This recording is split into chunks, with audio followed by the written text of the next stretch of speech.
How the heck are you guys? I am Fastidious. Welcome to the channel and welcome to a Dragonheir Silent Gods video. Today, once again, we are talking about the Dark Lady. She is one of the strongest heroes in all of Dragonheir, and she is on limited rate up right now. So if you want to start playing today, you can go in there and summon for her. In this video, I want it to be a gameplay guide, and most importantly, a gearing guide. Think of this as a how to build the Dark Lady for success. We have a very strong but very doable build here that I am excited to share, and I think a lot of people can learn a lot of things about the right way to build her. Thank you to Dragonheir Silent Gods for sponsoring today's video, and of course, if you're new here, please do consider subscribing to my channel. So, if you want to start playing Dragonheir Silent Gods today, you want to make a new account, log in, and go summon for the Dark Lady, and then know the best way to use her, this is the video for you. Or, if you're already playing and you're already trying to get her, or,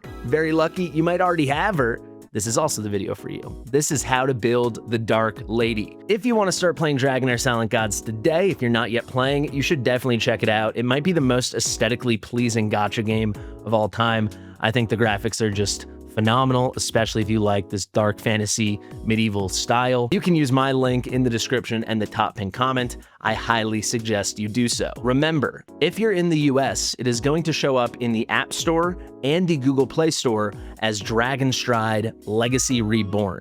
However, in the US on Steam, that's how I'm playing the game, it's going to be Dragonheir Silent Gods, and everywhere else in the world, it will be Dragonheir Silent Gods. Fastidious. Fastidious. All right, how do you build the Dark Lady for success, and then how do you dominate content? So what content are we going to take on today? If you've already searched around for the Dark Lady on YouTube a lot, you're going to see a lot of PvP videos. And that's fair. She is phenomenal for PvP, especially, the whole kit, but especially with her ultimate. This ultimate is going to have a 75% chance to fully strip off all buffs, to dispel all enemy buffs and shields, and then she's going to hit them twice, deal some damage, but most importantly, put up a block buffs or a buff prohibition for 10 seconds. That is good in a ton of content. You use it in a lot of places. However, it's specifically very dominant in the arena. So for that reason, she's kind of a PvP darling. That's kind of a known commodity. So actually, what I want to show her today in is actually going to be the Vortex boss, your daily boss. Yes, right now, Ice Blast is going to be the strictest meta. A lot of people are running those teams, especially if you're in Season 2. But if you're not in Season 2, you're just starting off now, you're starting from Season 1, you can still get the Dark Lady, you might want to go with this comp because it's very, very new player friendly. It's very easy to build. So what we're doing today, essentially, is we're running a necrotic trio. We have got 3 necrosis units in Lelwanis, then we've got Irzilis, and of course, the Dark Lady. And effectively, this is going to be a summoner trio. Now, I know what you're thinking, the Dark Lady is a support, she is not a summoner. However, so much of her support, and most important for this battle, her passive is all about enabling incredible summoning mechanics and allowing your summoner units to be at their full potential. And you are going to see that in such an incredible way in this battle. So the way this is basically going to work is we need a bunch of summons to be out on the field, and we need them to die, because them dying is going to boost the effects from the Dark Lady's passive and from Lelwanis over here, who's our main DPS. I want to give a shout out to my friend right now, Will, who helped build this comp. Thank you, Will. And I think you guys are going to be really impressed by it. Now, basically, Irzilis is going to provide all those summons. He's kind of a summon spammer, and it's pretty sweet. Then we need those summons to die. Well, the boss is going to help kill them, the Vortex boss, but also when Lelwanis ults, she is going to sacrifice all the undead summon units. Those count as those units being killed or destroyed, whatever. That's going to pump up her passive, and that's going to pump up the Dark Lady's passive.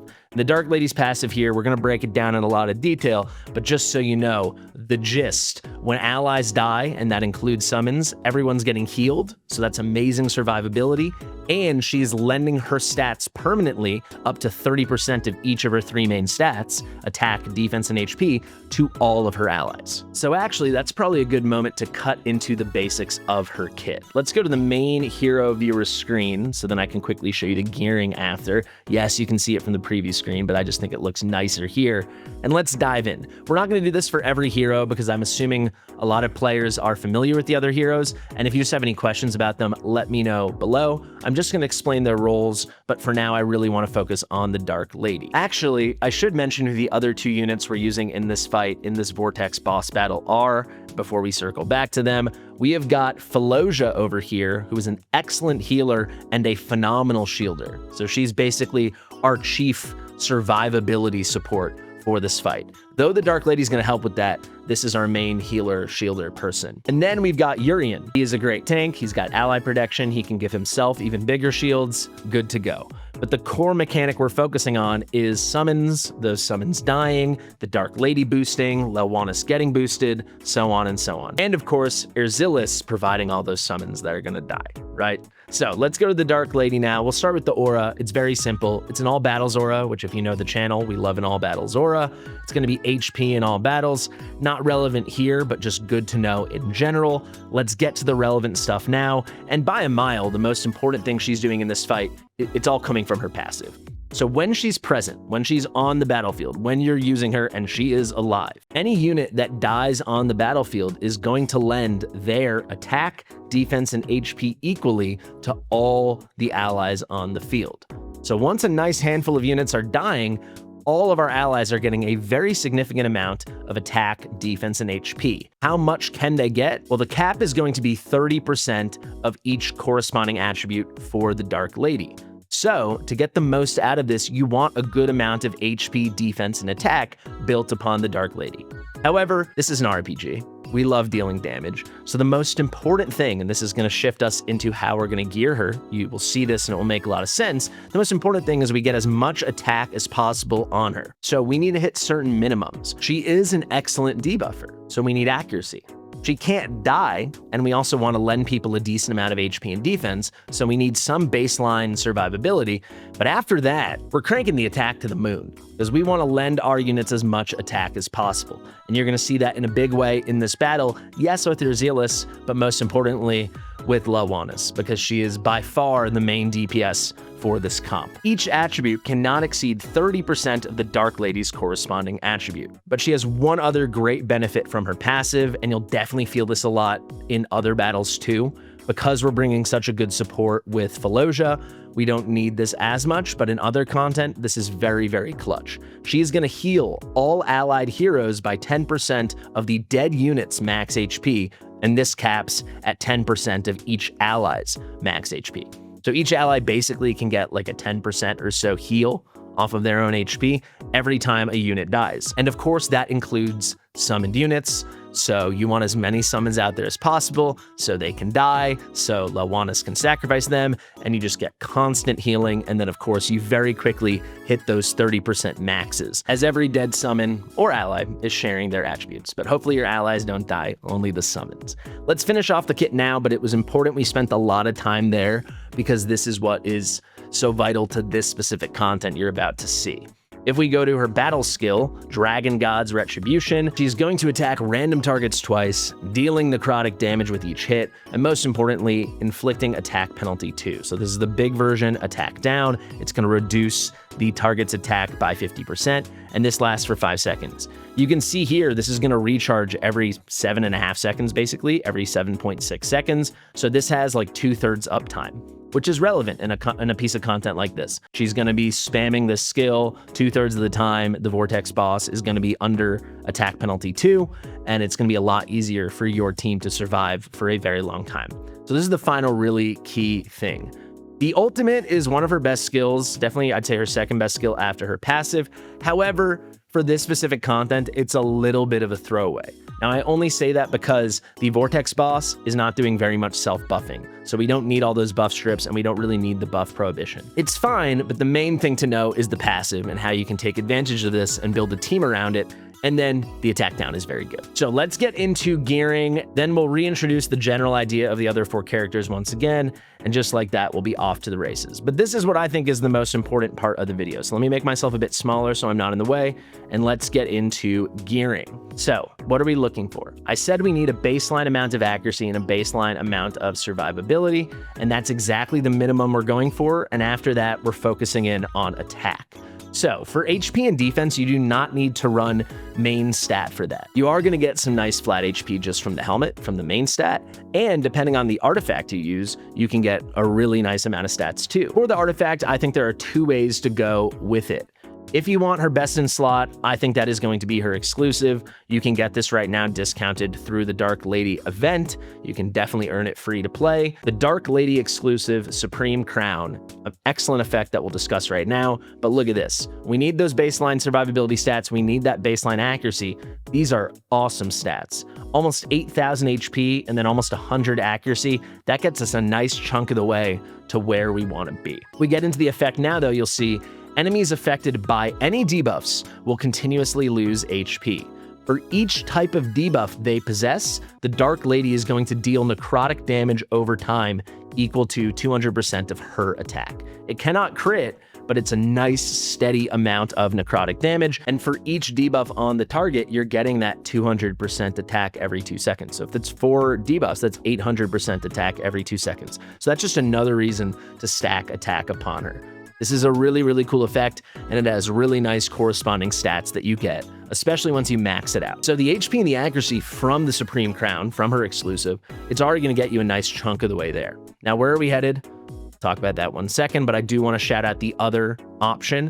And if you just want to go full support, how much can we boost our main DPS? Dawnpipe Organ is really good. Right? So especially if you're using a ranged DPS, someone like Lawanis, you're going to see with this artifact, ranged heroes in the team gain 10% of the wearer's attack. And if we look at the stat contributions, we're getting 335 attack and 60% attack percentage. So if you got the survivability covered, or you're in certain content where you don't need extra survivability, which actually, frankly, is kind of Vortex. So this actually could be a great option for Vortex, but the build here that I'm showing you is more of her all-around build, how I would use her everywhere. But if you just want to lean into, pumping attack for her, and of course, then pumping the attack that is shared with your allied units, this is great. If you have a good range DPS, or maybe a couple of them, this is phenomenal, right? Let's keep moving along with the gear now, though, piece by piece. If we're talking sets, if you can get one excellent mythic, that is going to be huge, but the great normal legendary set for her is going to be Emissary's Whisper. So the 2-piece version, you're getting 40 accuracy and some skill haste. Skill haste is fine. The accuracy is really what we're looking for, but the real reason we're using it is for the 3-piece effect. When the wearer successfully inflicts a debuff, all allies are going to deal 10% more damage for 10 seconds. She is getting that battle skill off at a minimum, not even counting the ultimate and the buff prohibition. She's getting just the attack down off every 7.6 seconds once she's skilled up. So you will have a permanent uptime on this. Everyone's going to deal 10% more damage. She's just going to keep inflicting those debuffs. Of course, you need enough accuracy to land the debuffs, but we're about to talk about that now. So that's the set you're going to want to go for. Obviously, for the helmet, the main stat is going to be HP. For the weapon, the main stat is going to be attack. For those pieces, what are we hunting for? We're hunting for survivability stats. This is the great way to do it, since we're not going to go main stat for that stuff on the runes, or certainly not on the armor or the gloves. So good moment on these and all the pieces in the substats to hunt survivability. And then we want to pick up some attack and accuracy as well if we can do it. So here on the helmet, you can see a little bit of survivability, flat attack, accuracy. On the weapon, nice chunk of survivability, accuracy, enlightenment's a wash. If we go to the armor now and the gloves, you'll see on both of those, we want attack bonus, right? We want attack percentage increase. This is where we're taking our moment to pump her attack to the moon. Let's start with these excellent gloves. This is a mythic piece from Stonebreaker. It's a 1-piece set. Obviously, when the wearer successfully inflicts a debuff, permanently they will increase their attack by 1.5% up to 20 stacks. So we're going to inflict a lot of debuffs. This is going to be a long battle. We will max this out. That means she will have her attack increased by 30%, right? 20 times 1.5%. So very, very, very, very good. Also, it is of the necrosis element, so we get bonus main stat contribution in terms of attack percentage. So in total, we get 12% plus 60%. We're getting 72% more attack from these gloves. Then in the substats, flat attack is nice, and then picking up that survivability is good. If we go to the armor, it's kind of the same story. Attack bonus here, attack percentage, that's 60%. Just a normal piece. We're finishing the Emissary's Whisper 3-piece set here. We got the attack bonus, obviously. Then we got flat attack, accuracy, flat HP. So a little little survivability, we got some extra attack, and then of course accuracy. So what numbers are we hunting for? Both the HP and defense, you can kind of feel it out, but I think this is a pretty solid spot to be in. If I show it to you here, we're just under 70k HP. I think for a lot of things, even over 60k is going to be fine. And then for defense, we're almost at 1900. I think you're going to want at least like 1600, but you can see it's not like a top priority. We're just picking up bonus stats whenever we can, right? That's kind of our approach. The main things we're looking for are attack and then that baseline accuracy, which we're about to discuss. And after that, it's like, all right, where can I pick up more survivability? So speaking of the accuracy, you can see here we've built 305 accuracy upon her. For the Vortex battle, you need at least 240, right? It's 220 resistant, so the recommended is going to be 20 higher, 240. I think to be safe, you want 260. And then because we use her in all different kinds of places, we went for 300. But in general, I'd aim for 250, 260. After that, it is attack to the moon. So let's look at our positive rune here. Of course, we went attack main stat. We also got attack bonus in the substats, and then even a little bit of survivability with the flat HP. If we go to the negative rune, this is where we completed the accuracy picture. So we got our last 96 accuracy, and then we picked up a little bit of tankiness with the defense percentage. All in all, I don't think this is a crazy build, but it's definitely a good build, and I think it's something you can achieve to do very well. I know I spent a lot of time on this, but I thought this was going to be the most important part of the video.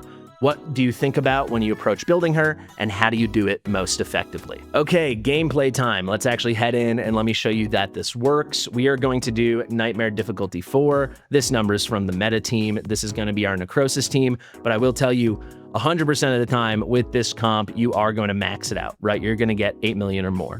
And that's triple S. That's really what you're looking for. If you want to go for the meta stuff, yes, that's a huge number, but it's gravy, right? It's just for the ranking rewards. We're looking at the damage rewards here. You're a new account or you're a progressing account. You want to get your 8 million. This is how we're going to get it done. So let's hop into battle. I think we all understand the Dark Lady's role, so let's pick things up with Irzilis. So Irzilis is just summoning a lot of units.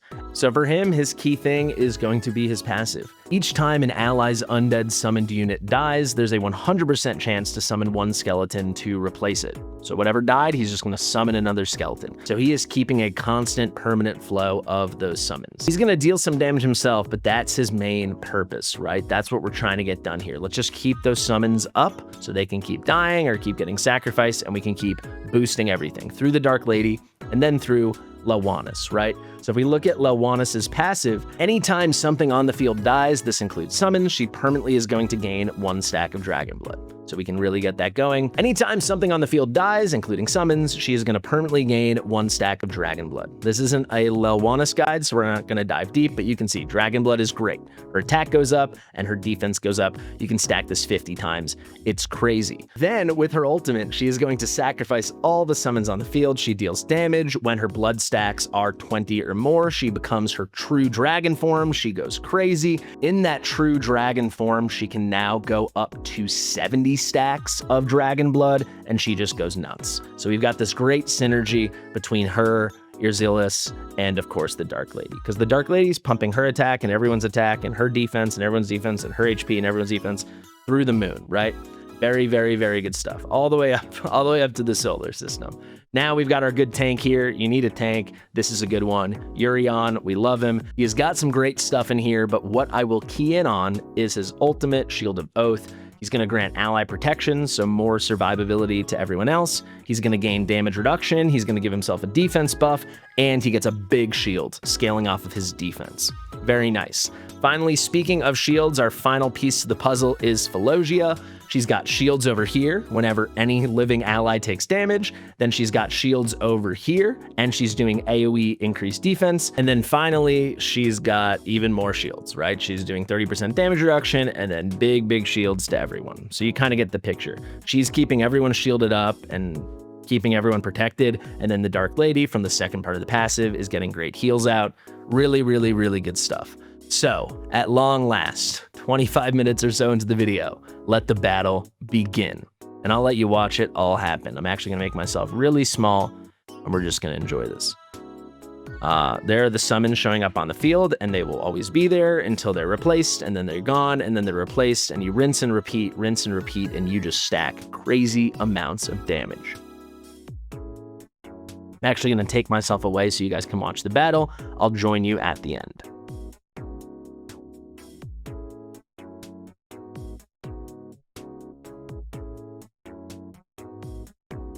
I'm actually going to join you right now because already we're going to get our triple S. There you have it. I think we understand the mechanics of what's going on, right? We have these consistent summons coming, then they're consistently dying or getting sacrificed. Everyone is getting boosted, and the damage just scales and scales and scales. I do want to shout out, right? If you use the Dark Lady's exclusive, the amount of damage she can deal is significant. Like here she is, you know, obviously Lawanus is ramping up more and more and more throughout the battle, but she's a little over half of the damage Lawanus is dealing. That's pretty significant, and she's beating Irzilis. So with that exclusive specifically, I mean, she's okay without it, but with the exclusive, the damage is pretty legit. Lawanus just past doubling her. You can see how she's ramping up. And the final thing I want to point out is everyone else is just so protected, right? We're only just starting to take damage now, but we've already over 2x'd the 8 million we need to get triple S here in the 4th difficulty, right? So the combination of not just the Dark Lady boosting everyone with their attack, and not just her making everyone tankier by giving them more HP and defense, but also the heals she's coming in with, it's a great combination, especially when you bring a very strong shielder like Felosia. And there you have it. We'll speed up this last part. We'll probably put it on like 2x when replaying the footage on top of the 4x we have now, just so we can get to the end. I'll remove myself, and then we'll just do a little powwow at the end.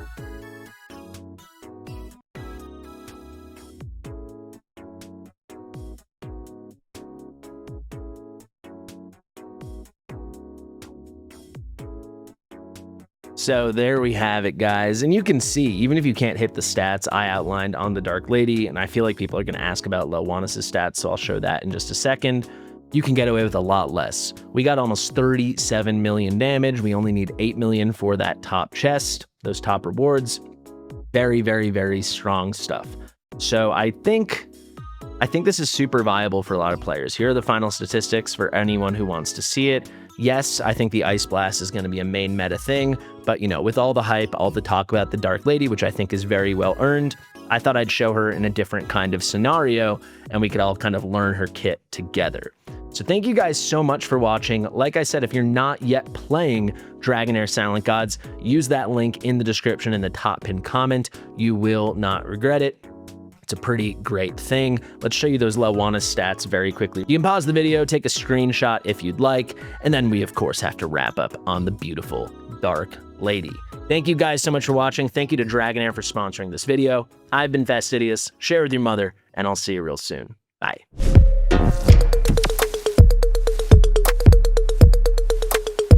Fastidious.